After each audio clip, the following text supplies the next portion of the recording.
ఆ రోజు నువ్వు ఎక్కడికి వెళ్ళావు? ఆ రోజు నైట్ ఎక్కడికి వెళ్ళావు? ఎన్నింటికి వచ్చావు నువ్వు? అసలు ఏంటి అసలు ఈ సంబంధాలు ఏంటి? ఏం సంబంధం ఉంది?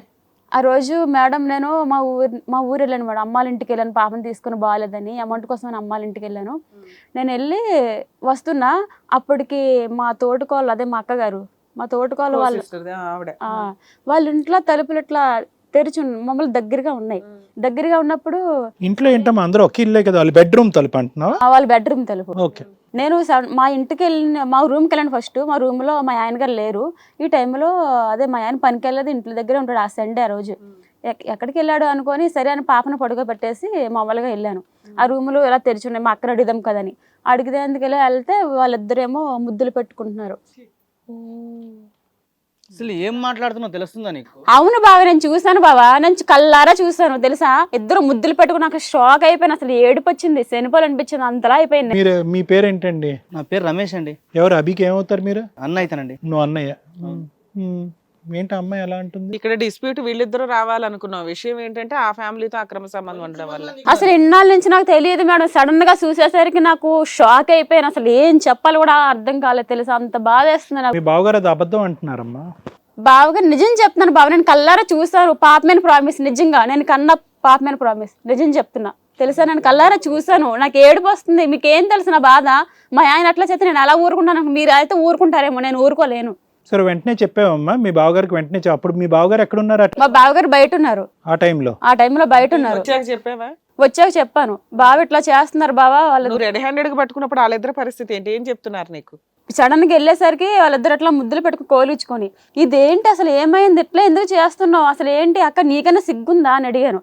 అంటే ఏంటి నీ మొగుడే వచ్చి నాతో మాట్లాడుతున్నాడు, పిచ్చి మొఖం దాని ఎర్ర మొఖం దానో తెలియదేంటి, వాడే నాతో సంబంధం పెట్టుకున్నాడు, మా ఆయన నాతో ఉండట్లేదు, ఆ వేరే లవర్ దగ్గరికి వెళ్ళిపోతున్నాడు, అందుకే మీ ఆయనతో నేను ఉన్నాను, తప్పేంటి అని చెప్తుంది ఆవిడ. ఆయనకో దుకాణం, ఆవిడకో దుకాణం, ఈయనకో దుకాణం. ఈయనేమో పక్క నుంచి చూసింది చాలు, ఇంక మూసుకో, చెప్పకో, అవసరం అయితే నేను కొట్టలేదా మీ ఆయన? ఇంత రెడీ హ్యాండెడ్ గా చూసినాక నీకు కోపం వచ్చి ఉంటుందిగా? కోపం వచ్చింది, ఇద్దరు కలిసి నన్నే కొట్టారు. ఇంకా అంతవరకు వచ్చిందా? ఎప్పటి నుంచి నడుస్తుందంట మీ కథ? అది ఏమైనా చెప్పారా వాళ్ళు ఎప్పటి నుంచి నడుస్తుంది అని చెప్పి? అంటే ఎప్పటి నుంచి అంటే నిజాలు చెప్పట్లేదు. ఇన్ని నెలలు చెప్పరు. అసలు ఎందుకు ఇలా చేస్తున్నా, నేను ఏం తక్కువ చేసాను నీకు అన్ని విషయాల్లో బాధ. అక్కడ ఏం సారీ గిరి ఏమీ లేదు, తిరిగి నిన్నే కొట్టడం జరిగింది ఇద్దరు కలిసి. మరి ఇతను చెప్తే ఇతను ఎలా రియాక్ట్ అయ్యాడు వాళ్ళ అన్నయ్యకి, మీ బావగారికి? మా బావగారికి వచ్చినట్టు చెప్పాను, బావగారు ఎట్లా చేస్తున్నారు బావా, నేను చూసేసాను బావ వాళ్ళిద్దరిని, ఎందుకు బావా అక్క నమ్మలేదు. ఇప్పుడు కూడా నమ్మట్లేగా? ఏదో బుసలు కొడుతున్నాడు. ఏంటి సార్ అంటే? కాదు మేడం, అమ్మాయి ఏం మాట్లాడుతా ఉంది, ఎక్కడ ఏం వచ్చి మాట్లాడుతున్నా కొంచెం తెలుస్తుంది. అమ్మాయి రెడీ హ్యాండెడ్ గా చూశాను అని ఓపెన్ గా చెప్తుంది. మీ వర్షన్ ఏంటి? మేడం చూసింది కదా, చూసినట్టు ఊరికి వదిలేసి పోవాలి కదా. ఏం మాట్లాడుతున్నావు అయ్యా? మగాడవేనా? పిచ్చేమన్నా ఉందా నీకు? చూసినట్టు వదిలి వెళ్ళిపోవాలా? చెప్పు తీసుకొని అక్కడే కొట్టాక. ఇప్పుడు వరకు నువ్వు అంత గట్టిగా మాట్లాడుతున్నావు అంటే జరగలేనిది జరిగినట్టుగా చెప్తున్నాను అనుకుంటున్నావు. నువ్వేంటంటే జరిగింది మర్చిపోవాలి కదా, ఇంటి గుట్టు బయటకు ఎందుకంటే. కాదు సార్, ఇప్పుడు ఇది ఇంత జరిగింది, ఊరికి రాద్ధాంతం చేయాలి అవసరమా? మరి ఏం చేయాలి? ఏ దాంతం చేయాలి? రాద్ధాంతం వద్దు, ఏ దాంతం చేద్దాం? అసలు ఈయన వల్లే వచ్చింది సార్ మాకు ఈ ప్రాబ్లం అంతా. ఏ ప్రాబ్లం అమ్మా? మరిద్దరితో పడుకోవడమా? మళ్ళీ పెళ్లి చేసుకోనేగానే నేను ఇంకొక అమ్మాయిని లవ్ చేశాను, ఇంకొక అమ్మాయితో ఉంటాను, అసలు నువ్వు నాకు అట్లా ఇష్టం లేదు, అసలు ఏమీ లేదని చెప్పేసి ఆ అమ్మాయితోనే ఉంటాను, ఆ అమ్మాయితోనే చేస్తాను. అలాంటప్పుడు నన్ను ఎందుకు పెళ్లి చేసుకోవాలి ఈయన? ఎవరు మీ ఆయన? ఇంకొక అమ్మాయిని ఎవరినో లవ్ చేశారంట. వారిని నీదో పంచాయతీ ఇక్కడ. ఆ పిల్లలు ఎవరికి పుట్టారమ్మా? ఈయనకే పుట్టారండి. మరితో ఎప్పటి నుంచి ఈ దుకాణం నీకు? ఆ అబ్బాయి ఏమో నాకు ఒక రోజు అసలు మరితో అలా చేస్తారని ఎవరైనా అనుకుంటారా మేడం? అనుకోం కదా, అందుకనే నువ్వు సేఫ్టీ సైడ్ చూసుకున్నట్టు. అసలు ఎవరు అనుకోరు మేడం. ఒక రోజు ఎదురు మమ్మల్ని అడుగుతుంది పంచాయతీ. సిగ్గులేదా నీకు అసలు? మరిదండి మీ ఆయన తప్పు చేస్తే మీ ఆయన గొంతు పట్టుకోవాలా, నువ్వు ఆయన కాలర్ పెట్టుకుని మాట్లాడుకోవాలా? నీ పేరేంటన్నా? నా పేరు లక్ష్మి సార్. ఎప్పటి నుంచి ఉంది మీ మరిది గారితో మీకు ఈ ప్రయాణం? ఒక 2 years నుంచి. 2 years బట్టి. నీతో సంబంధం ఉండగా ఈ పెళ్ళేంటికి, ఈ దుకాణం ఎందుకు? మళ్ళీ మీరు ఎలా గ్రూప్ గా నడిపించేసుకోపోయారా? ఈ పిల్ల జీవితం ఎందుకు నాశనం చేయడం? ఆగవయ్యా నీ పంచాయతీ, బాగా చెప్పావు గానీ రెడ్ హ్యాండెడ్ గా కనిపెట్టిన అమ్మాయి బయటకు వచ్చి చెప్పకూడదా? సర్దుకుపోవాలా? నాకు ఇష్టం లేదు మేడం నా భార్య అంటే. నేను ఒక అమ్మాయిని ప్రేమించాను, ఆ అమ్మాయి అంటే నాకు చాలా ఇష్టము. ఎవరా అమ్మాయి? నా లవర్ సార్. ఆ అమ్మాయిని పెళ్లి చేసుకోవాలని చెప్పేసి నేను అనుకున్నా.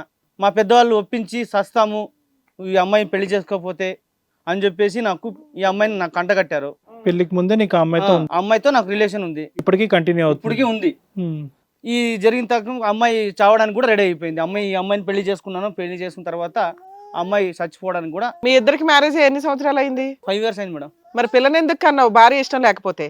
మేడం నాకు ఇష్టం లేదు మేడం, పెద్దవాళ్ళు అలా చేశారు మేడం. అవును చేశారు, వదిలేయాలి. లేకపోతే ఆఖరికి చెప్పాను నాకు అమ్మాయి అంటే ఇష్టం లేదు, నాకు నేను చేసుకోను, అమ్మాయినే చేసుకుంటానని చెప్పారు. నేను అడిగిన క్వశ్చన్ పెళ్లి ఎందుకు చేసుకున్నావని కదా, పిల్లని ఎందుకు కన్నావని. ఏదో మేడం అయిపోయింది మేడం అలా. ఇంకా స్పాంటేనియస్ ఆటోమేటిక్గా అయిపోతుంది. అలా కాదు కానీ ఇప్పుడు ఈ అమ్మాయికి ఎప్పుడు తెలుసు నీ గతం గురించి? అమ్మాయికి తెలుసా లక్ష్మికి మొత్తం అంతా? తెలుసు సార్. ఇప్పుడు ఎట్లా అంటే నేను ఆ అమ్మాయితో నేను రిలేషన్ ఉన్నాను. ఎంతకాలం బట్టి రిలేషన్షిప్ ఉంది? మొదటి నుంచి ఉంది. ఆ అమ్మాయితో ఎంతమంది పిల్లలు? ఆ అమ్మాయికి 2 సార్. ఇద్దరు? అక్కడ 2. ఆ అమ్మాయికి వేరే మొగుడు ఉన్నాడా? లేదు సార్. నీ గురించి అలా ఉంది? అవును సార్. తాళి మాత్రం కట్టాలి. ఈ బిడ్డ నీ బిడ్డనా? అవును సార్. తాళి కట్టకుండా 2 పిల్లల్ని కంటానికి ఆవిడ రెడీ అయిపోయిందా? 2 పిల్లల్ని కనేటప్పుడన్నా నువ్వు ఈవిడి తాళి కడితేనే మాత్రమే మొగడా మేడం? లీగల్ గా అలాగే అంటాం బాబు మేము. అంతే. దీన్ని అక్రమ సంబంధాలు అంటారు. నువ్వు చేసి ఒళ్ళుకో. అక్రమ సంబంధాలు కాదు మేడం. ఆ అమ్మాయికి నాకు ఇష్టం ఉన్నప్పుడు బాబు సొసైటీలో బతకాలంటే కొన్ని కట్టుబాట్లు ల్యాండ్ ఆర్డర్ లో ఉంటాయి, వాటిని ఫాలో అవ్వాలి. ఇప్పుడు ఈ అమ్మాయి వద్దు అంటే ఆ అమ్మాయితో పోయి నేను ఉండడానికి రెడీగా ఉన్నాను మేడం. నేను నువ్వు ఎలాగైనా సావు, అది కాదు నువ్వు టెక్స్ట్ బుక్ రాస్తున్నావు ఏంటి తాళి కడితే? డైవర్స్ ఎలా ఇచ్చేస్తాడు మేడం? నాతో ఒక పిల్లల్ని కానీ తను హామీ ఇచ్చాడు మేడం, నేను నా పిల్లని నిన్ను చూసుకుంటానని తను హామీ ఇచ్చాడు. ఎవరిచ్చారు? అలాగేమీ చెప్పలేదు. సో వీళ్ళిద్దరే కాదు. ఇప్పుడు ఆ అమ్మాయి వచ్చి పంచాయతీ పెడుతున్నావు అని చెప్పి నువ్వు బాధపడుతున్నావు. అసలు నీ భార్య నీ సొంత తమ్ముడితో పాటు ఉంది అనేటటువంటి అంశం అనేది నీకు ఎక్కడన్నా కొద్దిగా గుచ్చుకుంటుందా, లేదంటే అదంతా ఓకేనా? సార్ ఇప్పుడు ఆ అమ్మాయి ఒక్క నిమిషం మేడం, వాళ్ళిద్దరు రిలేషన్షిప్ గురించి నీకు బాధగా ఉందా? నా దారి నేను చూసుకుంటున్నాను కాబట్టి నా ఆవిడ నా తమ్ముడితో ఉన్నా అంతే సార్. నా ఇప్పుడు అమ్మాయి మీద నాకు ఇష్టం లేదు, నీకు ఓకే? నాకు ఓకే సార్. వాళ్ళ దాకా వాళ్ళు చేసుకుని ఏమైనా చేసుకుని, నాకైతే ఆ అమ్మాయి మీద ఇష్టం. ఇప్పుడు వాళ్ళకు వాళ్ళ నాన్న ఉండేవాడు, వాళ్ళ నాన్న కూడా చనిపోయాడు. ఇప్పుడు వాళ్ళ అమ్మ ఉంది, వాళ్ళ అమ్మ కూడా కొంచెం మానసికంగా ఉంది. ఆ అమ్మాయిని చూసుకోవడం ఎవరు లేరు, మళ్ళీ నేనే చూసుకోవాలి వాళ్ళని. మీరు ఈవిడ్ని మీ తమ్ముడు చూసుకుంటాడా? ఏమైనా చేసుకుని సార్, నాకు ఇష్టం లేదు సార్ ఇది. ఏమైనా చేసుకోవటం ఏందిరా బాబు? నాకైతే ఇష్టం లేదు సార్ ఇది. అలా కదమ్మా లక్ష్మి, నీవు ఇప్పుడు అతను కావాలంటే ఏంటి? అక్కడ ఆల్రెడీ నువ్వు సెట్ చేసేసుకున్నావు కదా. వాళ్ళ ఇష్టం సార్. ఏంటమ్మా నీకు పేరుకు భర్త కావాలి, సుఖం కోసం మరిది కావాలా? చెప్పాలి నువ్వు. నేను పడుకునేటప్పుడు డ్రింక్ కలిపేసి ఇచ్చాడు మేడం. ఎన్నిసార్లు? 2 సంవత్సరాలు బట్టి డ్రింక్ లో 2 years నుంచి తల్లి మీ రిలేషన్. అంటే ఒక రోజు నైట్ నేను మామూలుగానే కూర్చొని ఉంటే నాకేమో డ్రింక్ తాగొద్దునా అని చెప్పేసి డ్రింక్ తీసుకొచ్చి ఇచ్చాడు. ఓకే. మార్నింగ్ లెగ్గానే మేమిద్దరం ఒక బెడ్ మీద ఉండి నేను ఆశ్చర్యపోయాను. ఆగమ్మా, పడుకునే ముందు డోర్ గడేసుకోవాలని తెలీదమ్మా? మార్నింగ్ లెగ్స్ చూసిన తర్వాత ఇద్దరం ఒక బెడ్ మీద ఉన్నాం మార్నింగ్ మేడం. అంతా మీరు దుకాణం నడిపిస్తుంటే ఆయన ఏం చేస్తున్నాడు తెల్లారు వచ్చి? మరి 2 years బట్టి అతనే డ్రింక్ ఇస్తున్నాడా నీకు? ఆహా లేదు సార్, మరి ఒక రోజే ఇంకా ఇచ్చాడు. తర్వాత కంటిన్యూ అయిపోయింది. నేను ఇంట్లో ఉండను సార్ నైట్.